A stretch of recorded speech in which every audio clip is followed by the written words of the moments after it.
Hey guys, what I'm going to do today is I'm going to use the Titan X. What I'm really worried about is my transition from one target to the next, where the second target or the third target or follow-on target, whatever, is blocked from vision, for example. So this guy right here I'm using as a wall. And so the idea here is that I would stand somewhere right around here. There's a target over there that I have to shoot, but I just can't move my hips to get to it. I actually have to do some footwork. So the idea here is that I want to try to get better foot placement while moving around a barrier depicted by this target here. Now for this one, we're going to go shot count of 4 because there's only 2 targets. Repeat 1 because we want to review each time and see what we can do to make better.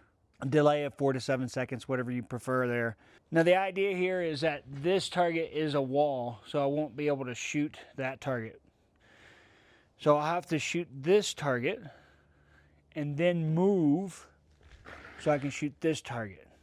Now, what I learned with Tactical Hive, I think it was John that had told me or showed me, is that from a tactical mindset, we want to pull our firearm in, then move, and then punch out, because we're trying to avoid hitting, a wall or something, which makes sense from a tactical standpoint. But from a competition standpoint, you want to keep your firearm out, move, and then, because this motion right here is added time. So I want to make sure that I keep my firearm out and I move to where I can fire on that next one, okay?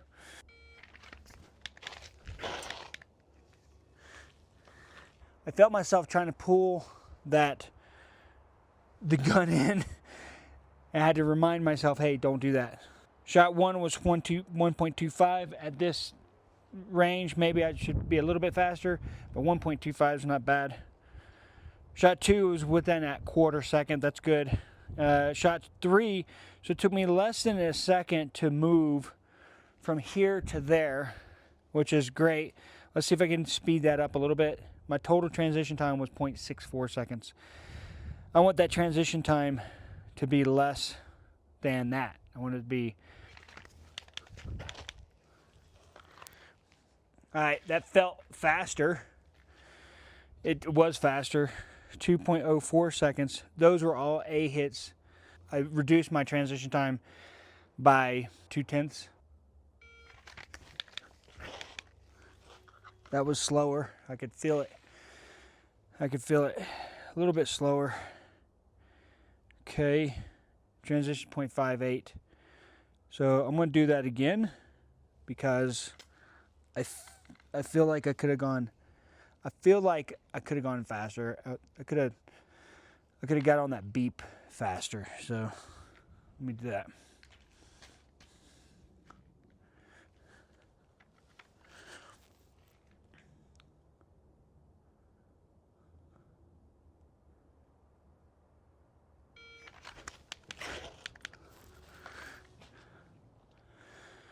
Two seconds flat. 0.39 transition. Okay, not bad. Now I'm gonna rearrange the targets and go from there. Okay, instead of rearranging the targets, I'm gonna actually shoot this target twice.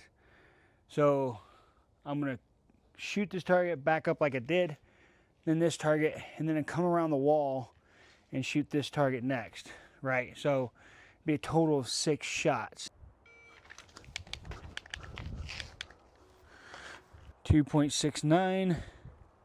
So let's see, shot 1 was 1 second. I did take a step backwards, which is great because that enabled me to get to that next target pretty quick. In fact, it was a 0.4 second transition from there, and then a 0.6 transition to the next one. So